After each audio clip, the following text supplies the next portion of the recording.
se les pone una, no sé, abajo de un chorro de agua, o sea, ¿qué Así podemos es. hacer? Sí, mira, inclusive aunque no nos conste que estén pasando por un golpe de calor, o sea, aunque sea una mera suposición, vale la pena hacer todas estas medidas, ¿no? Porque uno como propietario, eh, digo, aunque pueden sonar muy claras las señales, pudiera ser o pudiera no ser, pero de todos modos sería una manifestación de que el perrito o el gatito no le está pasando nada bien, ¿no? Y que algo Ujú. está sucediendo. Entonces, ante la sospecha, lo que hay que hacer, primeramente, pues es retirar al animalito de la fuente de calor, ¿no? O sea, si estamos en el En la automóvil, pues azotea, exactamente. obviamente bajarnos del lugar, ¿no? Si está en la azotea, pues retirarlo de ahí, no sé, donde esté. A veces en las jaulas, también cuando los transportamos inclusive al veterinario, lo llevamos en una jaulita, no sé, el gatito, y pues en la jaulita también se concentra la temperatura, ¿no? Además de la temperatura ya del automóvil por sí mismo. Entonces es retirarlos. Segundo paso, buscar la manera en que mejore la ventilación. Esto pudiera ser inclusive aire acondicionado, pues muy alto el aire acondicionado, un ventilador directo al paciente también funcionaría, eh, pues ahora sí que hasta abaniquear al animalito, ¿no? Pero sí, favorecer que haya ventilación o que le llegue aire a su carita, ¿no? Y lo que decías de que has visto videos, mojan, efectivamente, otra solución que darle es correr, de preferencia una sábana inclusive, aunque Ok. creo que funcionaría más una toalla, trapos, a lo mejor, empapar esa tela con agua, de preferencia fría, y envolver al animalito con esa toalla, con esos trapos. El chiste es que haya contacto pues del agua que esté como mojado. También se pudiera mojar en la regadera o a cubetazos o como uno encuentre en esa manera, ¿no? Pero el chiste es actuar rápido. Eh, y bueno, realmente si se tuviera al alcance la manera de colocarle también algún refrigerante, o sea, alguna bolsita con hielos adentro, esto pudiéramos colocarlo directamente en la barriguita del animalito, que es donde normalmente no tienen pelo y es donde es más fácil que les ayudemos a bajar la temperatura, además de todo lo que ya mencionamos, ¿no? Pero sí tener en cuenta que esto se debe de hacer muy rápido, como propietarios tenemos que reaccionar rápido y lo más importante, digo, además de todo esto que sí ayuda muchísimo, es acudir al veterinario, porque los golpes de calor aunque parezca que ya se resolvió, que el paciente ya está respirando mejor, que está menos angustiado, pueden traer repercusiones Ujú. sistémicas. Ok. O sea, puede haber fallas en algunos órganos de manera aguda. Y esto, bueno, pues ahora sí que el profesionista encargado de verificar que esto suceda o no suceda, pues es el veterinario. Entonces, siempre tener como ubicadas veterinarias, ¿no? Donde sepamos que podamos correr en caso de alguna emergencia, como lo sería alguno de estos casos. Oye, Gaby, ¿se han incrementado las, no sé, las consultas, los servicios bueno, en tu caso donde te encuentras, por el calor a las mascotas, o sea, golpes de calor, alguna afectación por también en su salud de las mascotas por el calor? Sí, fíjate que sí. Nosotros, bueno, yo estoy aquí en el Hospital de Perros y Gatos de la UDG, pues todos los días tenemos mucho trabajo, recibimos muchos pacientes por diferentes causas, pero sí, es muy notorio en estos momentos que llegan más pacientes, o bueno, llegan muchos pacientes por situaciones que tienen que ver con el calor, ¿no? Eh, Independientemente a veces del motivo por el cual lo recibamos, inclusive si viene un paciente sano y viene a una vacuna, al momento que nosotros los estamos explorando nos damos cuenta que traen su temperatura corporal más elevada de lo normal. Y no es que el paciente venga enfermo, sino que es la temperatura exterior, ¿no? Pero si vemos deshidratados, muy similar que las personas. Ok, Pacientes deshidratados, a veces los propietarios no nos damos cuenta de que el paciente está deshidratado porque no lo puede expresar, ¿no? claro. De ahí también que tengamos en cuenta que hay que estarles cambiando su agua de bebida, hay que inclusive agregarles hielo a los platitos de su agua para que esto favorezca su ingesta, y sí, bueno, te decía, deshidratados, Hay sueritos también para perros ya especiales, del mismo laboratorio que nos hace los de humanos, los hay también para perritos y gatitos. Vemos también enfermedades digestivas, Sí, claro. donde pues sabemos igual en las personas los alimentos se echan a perder, también las croquetas se echan a perder con el calor. Y bueno, pues vemos también quemaduras en los cojinetes o las almohadillas de los perritos, que a veces ¿En sus también patitas? las personas somos imprudentes y los sacamos a Claro. caminar y se queman sus piecitos, ¿no? Y bueno, ya para más a largo plazo, estamos viendo, yo creo que en los últimos 3 años, pues muchos pacientes con cáncer en la piel. También esa es una triste realidad. Lo Oye, estamos viendo muy, muy seguido. o sea, de 3 años para acá se ha incrementado el cáncer en la piel de las mascotas. Sí, sí, o sea, ahí es muy notoria el incremento de la incidencia en pacientes que traen o lesiones precancerosas que están influenciadas por el sol en la piel o ya muy declarado el cáncer en su piel, ¿no? También eso tiene que ver con razas y digo, aunque le puede pasar a cualquier perrito o a cualquier gatito, también está influenciado por razas, pero siempre en su historia clínica, o sea, hay una parte donde llegamos que es muy evidente que el paciente es un paciente que le gusta mucho exponerse al sol o su lugar donde lo tienen en la casa, pues Claro. es un lugar donde tiene mucho sol, ¿no? Y poco lugar para protegerse. Aquí nos queda una pregunta, ya nos tenemos casi que despedir, Gaby, pero me gustaría que se la respondieras a Lucio. Dice, hola, buen día, tengo una perrita pitbull y he notado que su nariz está seca con una línea blanca. ¿Qué puede ser? Respira muy rápido y con la lengua por fuera. Mi perrita está dentro de la casa todo el día. Ajá, me comentaste que es una pitbull. Ajá. Mira, los pitbulls son de los perritos con más problemitas causados por el sol en la piel, pero la nariz no sería un lugar donde normalmente veríamos este tipo de padecimientos, ¿no? Entonces, de todos modos, sí sería bueno revisarla, Okay. pero podría la persona intentar colocando humectantes especiales para nariz y cojinetes que hay para los perritos, Okay. porque también en estas épocas se les resecan mucho. Entonces, si es una perrita que está dentro de su casa, hay pocas posibilidades de que sea algo malo, hay que empezar por esa pomadita y si no se resuelve, pues acudir al veterinario. Porque a veces las lesiones son muy poco, parecen muy poco importantes y no siempre lo son. Pues se nos terminó el tiempo, Gaby, pero te agradezco muchísimo que nos hayas tomado la llamada, sobre todo porque creo que a veces nada más nos concentramos en lo que estamos viviendo nosotros, pero también al final de cuentas todos los que habitamos este planeta estamos sufriendo de esta ola de calor y pensar precisamente aquí, de hecho Manuel nos decía, hay que colocar afuera de nuestras casas agua, sobre todo para las aves, para los perritos callejeros que seguramente también lo están padeciendo en sus congicitos, en sus patitas, mejor dicho.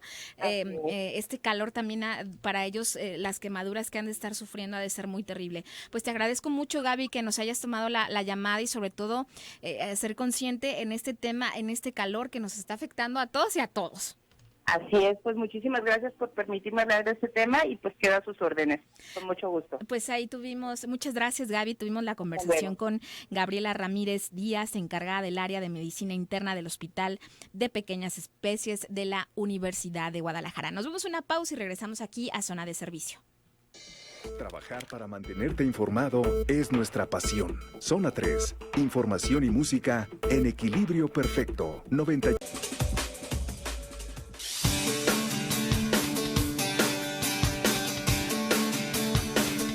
Otra vez, bienvenidos si no estaban escuchando, si apenas nos están sintonizando aquí en Zona de Servicio.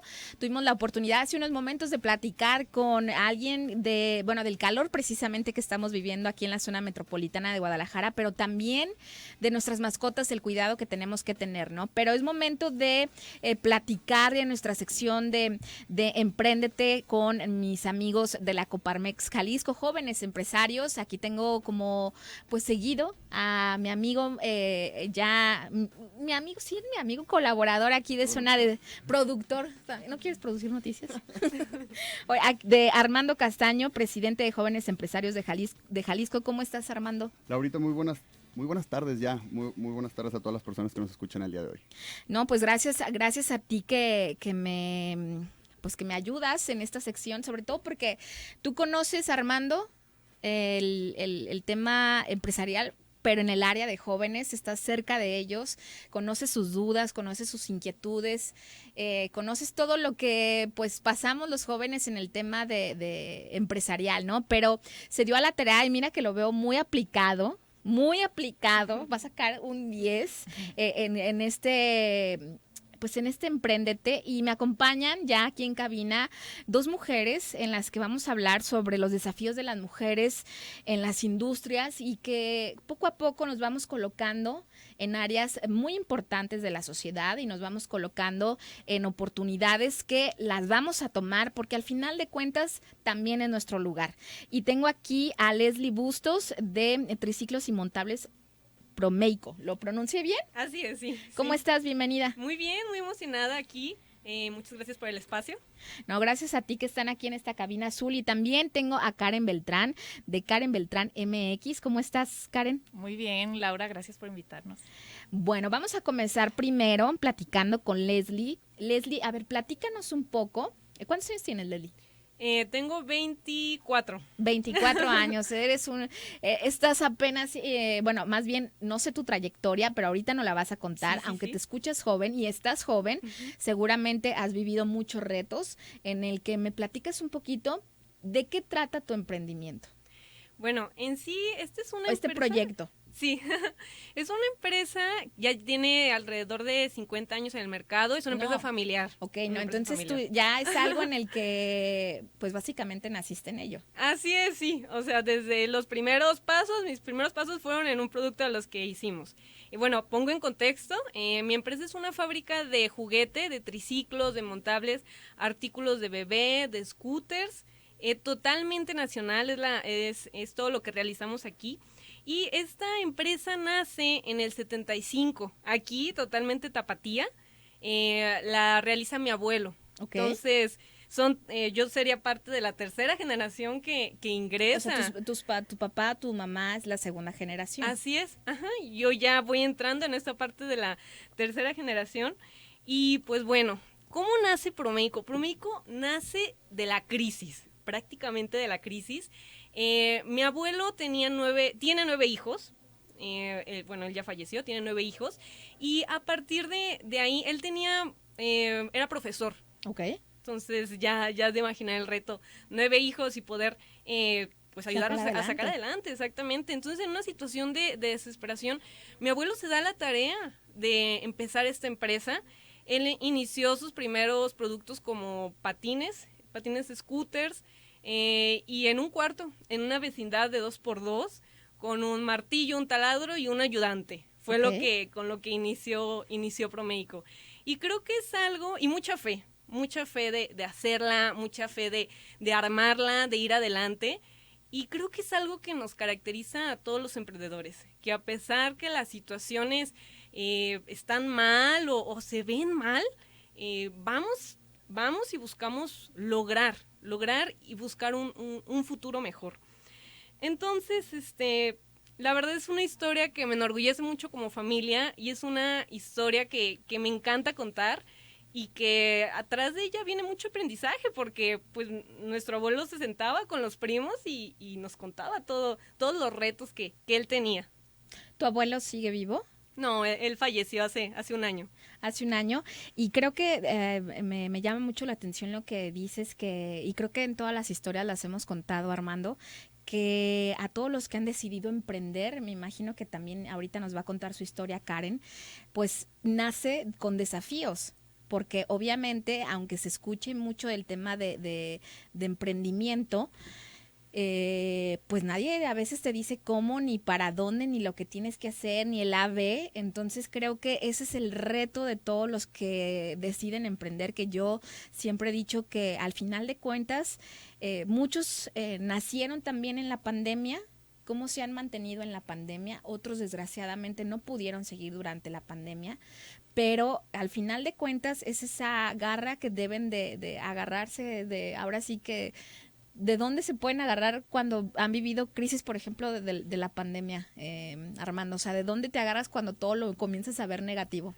Claro, es un valor que solamente los mexicanos tenemos, que es la resiliencia. Es esa capacidad de adaptarte pese a todas las adversidades que se presentan, y creo que los mexicanos y mexicanas lo manejamos muy bien, Laurita.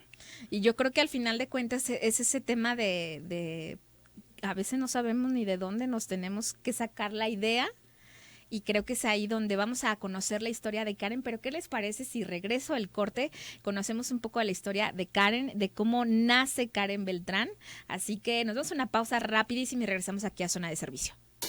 Gracias a la inmediatez de tus reportes, nos ayudas a crecer y a dar una mejor información. Zona 3, equilibrio perfecto.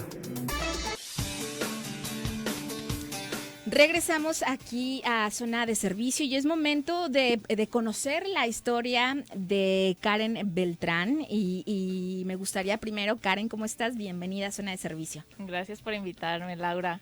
Dime. No, y más bien ya escuchamos a Leslie, que la verdad es que es una historia de tu familia, pero también me llama mucho la atención ahorita que tuve la oportunidad de platicar contigo, Karen. Comenzaste muy joven. Las dos tienen 23 y 24 años. 24, me dice, 24, sí. 24 años. Y son mujeres en las que seguramente, aunque son contextos diferentes, el proyecto que tienen, las empresas que tienen, y son de rubros totalmente diferentes. Karen, platícanos a los 18 años, cuando normalmente a los 18 años estamos, creo que saliendo de la prepa, o por ahí por la prepa, entrando a la universidad. Tú decidiste comenzar un proyecto. Platícanos cómo nace, cuál era tu inquietud que querías comenzar esto que ahora ya es mucha realidad. Yo empecé a los 18 años, justo en mi primer semestre de la carrera, pero yo desde siempre fui súper comerciante. Yo siempre traía como esa espinita de querer hacer algo, de vender algo, siempre fui, sí, me gustaba andar en todo. Yo recuerdo cuando estaba en secundaria y en prepa, yo era la que vendía todo. Si nos pedían cartulinas, yo compraba 10 cartulinas y al día siguiente sabía que se les iban a olvidar y se las vendía en 20 pesos cada una. ¿Qué tal, así.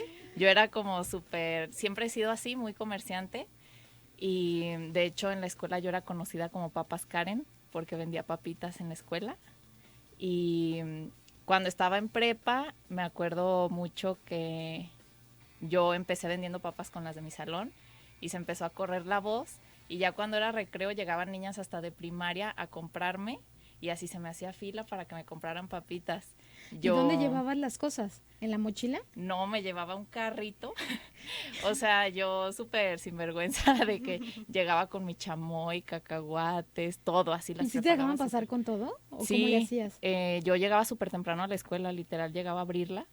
Entonces, y como en ese tiempo ¿no? era presidenta de generación, yo tenía acceso a agarrar lockers y todo, y ahí guardaba yo mi mercancía.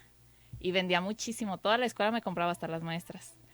Pero hubo un día, pues estaba prohibido vender cosas en la escuela. Ups. Que yo falté, me acuerdo, no sé por qué, y estaba yo con mi mamá en el carro, y le hablaron a mi mamá, y le dijeron de que su hija está vendiendo cosas, papas en la escuela, y eso está prohibido. Pero ya ¿cuánto tiempo? No, yo ya tenía 3 años no, vendiendo. Ya tengo mi empresa, sí. ¿Cómo les puedo explicar? Sí, no, yo ya vendía a grandes masas. Pero, le hablaron a mi mamá como para que mi mamá me regañara, cuando que claro que mi mamá me llevaba Era la al que te mercado de ayudaba a abastos. surtir, por Ajá, supuesto. Exactamente. Y yo estaba con mi mamá ahí en el Bluetooth y mi mamá les contestó de que qué mal que frenen a mi hija, si ven que tiene esa capacidad, la deberían de apoyar, ella es un talento, pero está bien, ya no va a vender nada. Ya me faltaban como 4 meses para graduarme. Y dejé de vender, pero yo seguía con esa espinita de hacer algo. Yo siempre he sido súper activa y me encanta andar en todo. Y a los 18 fue cuando dije, quiero trabajar, y yo tenía muy claro que quería vender vestidos.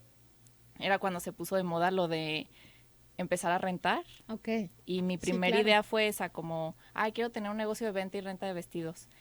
Luego yo le tengo mucho amor a la moda y a los vestidos y no me gustó ver que los maltrataran. Entonces, debut y despedida en la renta y dejé de rentar y pues así siguió mi negocio. Ahí poco a poquito fue creciendo. Yo empecé en el sótano de mi casa con 2 máquinas y un rack, todo apretadito. La gente llegaba y se metía a través de la cochera a mi estudio.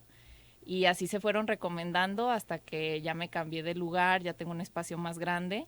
Y pues desde que empecé han sido reto sobre reto, obstáculos, y creo que la clave es ir solucionándolos y sobre todo mantenerte motivada. ¿Pero qué estabas estudiando? Yo me metí primero a la carrera de contaduría y luego me cambié a mercadotecnia. ¿Y en qué momento, o sea, comenzaste a enseñarte a hacer los vestidos? Es decir, o sea, corte y confección, o cómo fue ahí ese desvío de la ruta que llevabas. Sí, toda la familia de mi mamá le encanta la moda y sobre todo el alta costura. Okay. Mi abuela estudió sastrería y tuvo 7 hijas y 4 hijos. Okay. Entonces a todos les hacía Claro. su ropita y les hacía sus vestiditos, sobre todo a las niñas. Y una de mis tías, la más grande, le encantaba la moda y ella se diseñaba sus vestidos y mi abuela se los hacía. Y era conocida como la mejor vestida siempre y era súper social, iba a muchísimas bodas. Y aparte exclusivos, por supuesto, porque eran propios los diseños. Claro, y en ese tiempo pues no había muchas opciones. Yo veo las fotos y están en blanco y negro y ella con unos vestidos preciosos que se mantienen vigentes ahorita 2023. Entonces yo desde chiquita, desde que nací, vi que a mi mamá le encantaba eso. Yo me acuerdo de chiquita estar con mi mamá eligiendo telas. Mi mamá me hacía todos mis vestiditos así de que yo quería siempre andar vestida de princesa. Entonces mi mamá me hacía mis vestiditos y yo diario andaba vestida con vestidito de princesa. No me lo quitaba para nada. Entonces yo desde siempre me gustó eso, nunca lo dudé y lo quise monetizar. Siento que en mí se juntó los talentos de la familia de mi mamá y de mi papá, que mi abuela del lado de mi papá es súper comerciante. Okay. Entonces, fuiste esa fusión de las dos familias. Sí, porque del lado de mi mamá nada más es el amor al arte, nunca lo monetizaron, nunca lo hicieron negocio y yo fui la primera en mi línea familiar. Ok, entonces aquí lo que veo y lo que puedo analizar de los dos casos, de Leslie y de Karen, que es el conjunto de familias en las que están aprovechando de alguna manera las generaciones. Tú lo llevaste ahora sí en algo tangible, en algo comercial, pero también Leslie tiene algo muy rescatable, es en el tema de cómo ir cuidando algo que inició alguien, porque también es fácil como decir, bueno, pues fue de alguien y quién sabe, y a mí no me interesa y lo que sea. Pero cómo ha sido ese reto que a través de las generaciones, Leslie, sobre todo, no quiero decir sobre todo en el tema de mujer, porque quiero llevarlo como más a un terreno de igualdad, pero ¿te ha sido complicado siendo mujer? Sinceramente, es tu momento. Es mi momento de expresarme. Sí, antes de irnos a una pausa. Mira, la verdad es que hay momentos en los que sí, pero también he tenido mucho apoyo de mi familia, sobre todo por el tema de a lo mejor inseguridades, situaciones que uno se maneja, pero muchas veces el ejemplo que tiene la familia, mi abuelo, mis tíos, es como, bueno, si lo vamos siguiendo, nos puede ir ayudando. Y pues una vez que nosotros iniciamos, te cuento, nosotros somos 15 primos. Ok.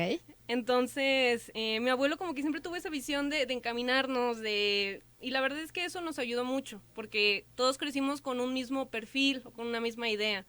Y él lo que nos ponía son los fines de semana, los sábados nos ponía a trabajar. Y esto causaba mucha polémica entre las familias, porque oye, teníamos 6, 7 años, y cómo es que a los chavos los mandas a trabajar a la fábrica, cuando en esa edad tienen que divertirse, reír y todo. Pero mi abuelo tenía esa visión de enseñarnos a ganar primero dinero desde chicos, a partir de nuestros medios. El tema del ahorro, él nos apoyó muchísimo, nos enseñó a ahorrar. De hecho, él hacía concursos de ahorro. Entre los primos era de a ver, muchachos, ¿quién ahorraba más al final del mes? Entonces, pues ahí uno en las alcancías venía guardando, venía haciendo su guardadito, y al final del mes todos sacaban su cochinito y se ponían a contar. ¿Y que les daba como un bono? Sí, o por quien ahorraba? Era como un bono, exactamente. El que hacía mejor su trabajo también se llevaba su bono. Entonces, como que eso nos ayudó, o bueno, al menos yo puedo hablar de mi parte, me ayudó mucho a madurar en el aspecto y también de cuidar los recursos, de cuidar, como tú mencionas, algo que te están dejando, y que pues muchas personas es de, pues no nos puedes despilfarrar porque tú sabes lo que le ha costado a tu familia, tú sabes todo el proceso, las historias de los tíos, las historias de mi papá, que yo Claro. pues lo había visto irse a vender a lo mejor a diferentes estados, regresar súper cansado, en Navidad y todo. Entonces, esa parte de los papás, la verdad es muy importante, el ejemplo que ellos nos dan y el apoyo que nosotros recibimos a través de ellos también es muy importante. Más que nada, el ejemplo.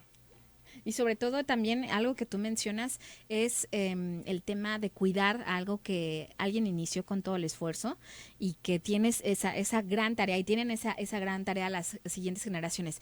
Nos vamos a la última pausa porque Armando tiene unas preguntas que hacer y también tiene mi co-conductor y coproductor. Nos vamos a una pausa y regresamos rapidísimo aquí en Zona de Servicio.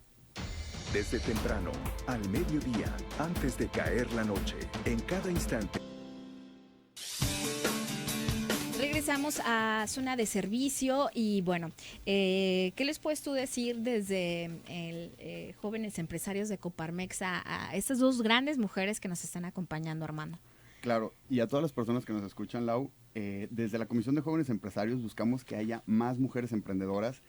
México necesita más mujeres emprendedoras porque ellas generan una gran importancia a la economía de nuestro país.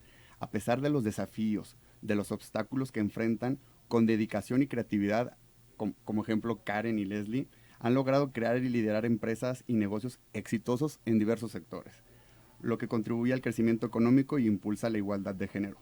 Yo le quisiera preguntar a Leslie y a Karen,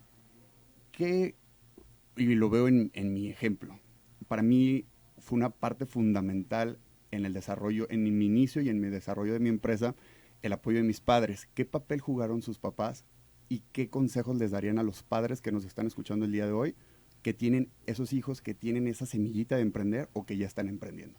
A ver, Leslie. A ver, bueno, el papel de mi papá siempre fue muy importante. Y una de las cosas con las que, o sea, siempre ideas, sobre todo, tengo 3 hermanas, o sea, soy yo y otras 2. Entonces, mi hermana estudió diseño. Ella, por ejemplo, emprendió una empresa de bicicletas de madera. Ok. Pues desde que da la idea, pues nosotros todo lo hacemos de metal. Entonces, una idea innovadora, diferente. Mi papá en todo lo que hemos tenido esa espinita, nos ha apoyado. Desde palabras, por ejemplo, antes de venir aquí a la radio, la llamada de lo vas a hacer bien, concéntrate, encomiéndate a Dios y te va a ir bien. Y la verdad es que el papel del papá, de la figura paterna en una mujer es muy, muy bonito y es muy importante, porque te da ese sostén y esa fuerza que te impulsa a ir contra las situaciones y los retos que muchas veces como mujeres esas inseguridades nos comen y no nos dejan simple hecho salir. de ser mujeres, a veces nuestra inseguridad Así es muy es. diferente a la del hombre y digo, no es que aquí esté hablando que quién es mejor o quién debe de tener menos miedo, ¿no? Al final de cuentas son miedos diferentes, entonces yo también creo y yo soy, bueno, yo tengo un papá también que siempre tengo el mensajito de lo hiciste muy bien, oye, tienes esta muletilla, dices mucho esto, entonces ya lo vas haciendo consciente y dices, qué bueno que me lo dijeron. Y en tu caso, Karen, me habías dicho que tu mamá te apoyó muchísimo. ¿Y cómo fue ese apoyo? ¿Cómo te sentiste respaldada? Pues totalmente, cuando emprendí, pues estaba chiquita, tenía 18, y para que las clientas confiaran en mí, mi mamá siempre estaba ahí, como que ya cuando llegaban ahí veían que había una señora con experiencia que sabía de lo que estaba hablando, así empezaron a confiar en mí.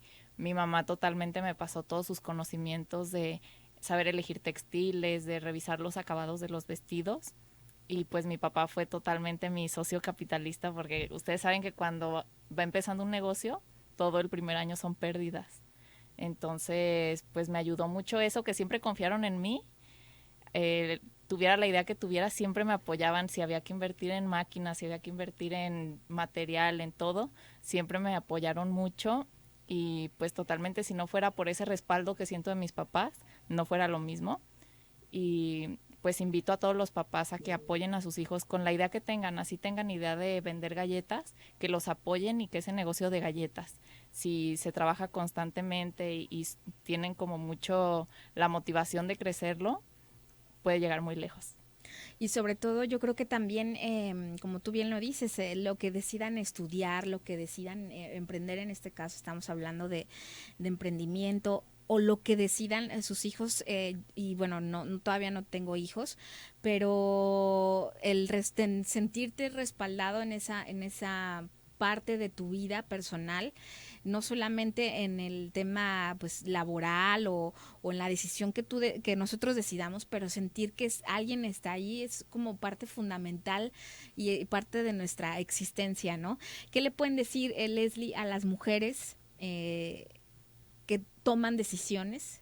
No sé en tu caso qué rol juegues en la empresa, pero me imagino que es más de alguno es tomar una decisión. Y que ¿cómo ves a las mujeres a la hora de un puesto y la toma de decisión y que tiene que decidir algo que va, no sé, si a repercutir o que se va a hacer esa decisión que tomes? ¿Cómo te sientes tú y qué le puedes decir a las mujeres en el tema de la toma de decisiones en el puesto que estén o en el rubro que se desempeñen?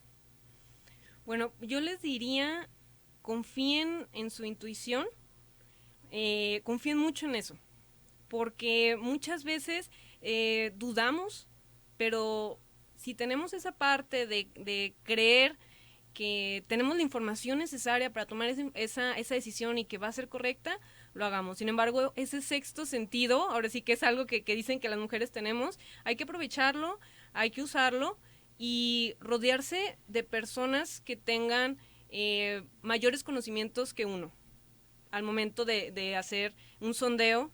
Eso es algo que realizamos mucho, personas que nos sentamos con ellas, les platicamos las situaciones de la empresa y cada uno nos dan diferentes puntos de vista, y eso es muy rico porque muchas veces ves solamente una parte, o desde ahora sí que la ceguera de taller, ¿no? Uh-huh. Nada más ves eso, pero si te aconsejas de diferentes personas que están fuera de esa situación, tienes un panorama más amplio y te ayuda a tomar una mejor decisión. Entonces ese es uno de los consejos que yo les daré a las mujeres, y sobre todo que no duden, háganlo, anímense, den ese paso, confíen en ellas, confíen cada una en ellas, y son muy bonitos los resultados que después uno tiene y que uno los cuenta después con mucha felicidad, mucho orgullo. Y sobre todo aprendizaje, porque obviamente no todas las decisiones son fáciles y a veces no todas salen bien. En tu caso, Karen, tomar la decisión de emprender y todo este recorrido ha sido decisiones. Sí. ¿Qué le puedes decir a las mujeres? Que tomen la decisión y que se animen. Yo les diría a todas las mujeres que se mantengan motivadas. Y también les traía aquí 3 claves para mujeres emprendedoras. A ver, las estuve pensando como qué es lo más importante para mí. La primera es que tengan sus metas claras a corto y mediano plazo y largo plazo también. Que tengan sus sueños bien establecidos de cuál es su sueño, qué quieren cumplir. Yo hoy que venía para acá, siempre fue mi sueño hablar en el radio. Yo soy súper radio escucha. Yo creo que por eso me sentía tan nerviosa al principio. Siempre fue mi sueño salir en el radio, en la tele. Y a lo mejor lo veía lejos cuando empecé a emprender porque no me llegaban esas oportunidades. Pero si hay trabajo constante, en algún momento llegan. Y manejar bien la agenda sería el segundo punto. Siempre ser súper puntual, quedar bien, porque pues eso es lo que te va recomendando. Llevar una agenda súper estricta, no quedarle mal a la gente, no cancelar de última hora o no dejarlos plantados. Y la tercera sería rodearte de las personas correctas. Y siento que eso es de los puntos más importantes, porque toda esa vibra que te pasan las personas son las que es lo que te motiva y es lo que te hace que sigas con tu meta clara. Dijiste algo muy, muy interesante, Karen. Yo siempre les comparto algo que me dice mi papá, que el éxito de la noche a la mañana sí existe, solamente que transcurren 10 años de la noche a la mañana. Entonces hay que trabajar, hay que ser disciplinados. Seguramente en este camino hay algunos que empiezan en el kilómetro 20, hay otros que comienzan en el kilómetro 3, hay otros que comienzan ya en el kilómetro 50. En el kilómetro que empiece siempre hay que tener la humildad para aprender, hay que tener la humildad para saber que no sabemos todo y que en este camino en el cualquiera que tomemos nos vamos a equivocar, seguramente nos vamos a topar con personas que vamos a aprender no querer ser como esas personas, y hay otras que también nos van a sumar y que las vamos a ver y vamos a decir, yo también le voy a tomar lo positivo de esta persona y también quiero tener algo de lo que yo decida emprender o decida laborar o lo que me rodee. Me da mucho gusto conocerlas, ya me quedan un minutito, pero gracias por estar aquí en Zona de Servicio y gracias, Karen, por contarnos tu historia, gracias a Leslie también por contar la historia de tu familia y mucho éxito para las dos. Gracias, Muchas Laura. gracias. Y también muchas gracias, Armando, que ha sido un gran mi mano derecha en este tema yo también he aprendido muchísimo, Armando, y te considero un amigo y muchas gracias. Gracias a la Coparmex, por supuesto, que ha ayudado a que esta sección y que muchos quieran estar también en esta sección, ¿no? Entonces, no solamente aquí, sino también con Pablo Latapí en la sección de Buenas Ideas, y eso ha sido muchísimo a tu ayuda. Muchas gracias, Armando. Muchas gracias, Lau. Pues no me queda más que agradecer a todas y a todos que hayan estado en este zona de servicio. Ahí más tarde va a estar ya el programa a través de nuestro canal de YouTube, que por supuesto se los voy a compartir más adelante. Así que tengan una excelente tarde, cuídense mucho, hidrátense, y nos vamos a escuchar el próximo lunes a las 12 del día aquí en Zona de Servicio. Mientras, los invito, por supuesto, a que estén checando todo el contenido multimedia a través de nuestras plataformas. Visiten nuestra página www.zona3.mx, todas las noticias de este día que ha pasado a nivel nacional, internacional y por supuesto nacional. Así que los invito a que no se despeguen del 91.5 de FM, que tengan una excelente tarde y por supuesto cuando coman, muy buen provecho. En este micrófono les saludó Laura Martínez Gamiño.